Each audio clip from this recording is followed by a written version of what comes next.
Superworm is a 2021 animated short film. This is directed by Jack Hamman and Sarah Scrimgeour, written by Max Lang and Suzanne Lang, based on the book by Julia Donaldson.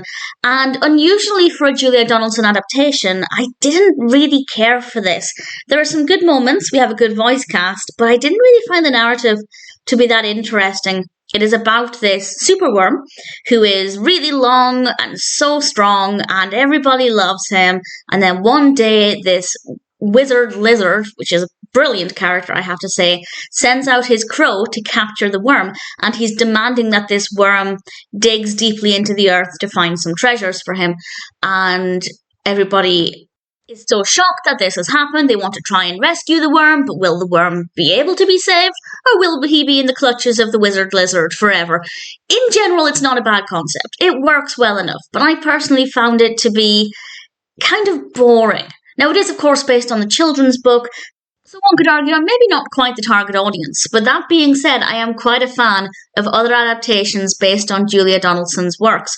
So this one for me just didn't work very well and I didn't enjoy it. I don't mind that because, as I said, most of the other adaptations are really good. So having one that's not that great is not too bad. But I was a little bit disappointed as I just wanted something a bit more interesting. I don't know exactly why I didn't find it very good. I think partly it's because of the animation. Not the quality of the animation, but visually it's not very interesting to look at. The colour palette is not that fascinating. The designs of the characters are perfectly fine, but again, I just didn't think they were that interesting to look at. So for me, it just didn't offer very much. For young children, yes, it might appeal. If you're particularly a fan of the story, you might like it. And also, as I said, we do have a great voice cast. We have Matt Smith as the superworm. It's narrated by Olivia Colman. Rob Brydon voices the crow. I feel like it wouldn't be a Julia Donaldson adaptation if Rob Brydon didn't voice one of the characters. So I enjoyed listening to it.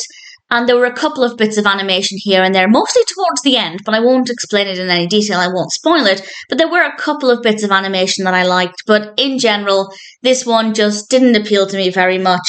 If it sounds like your kind of thing, if you're a fan of Julia Donaldson's work in general, or you like similar adaptations, then absolutely give it a go. It might appeal to you more than it did to me. But while I was a little disappointed, as I said, having one weak link against loads of other brilliant Julia Donaldson stories, I don't mind it too much. Superworm was not for me, but it might appeal to other people.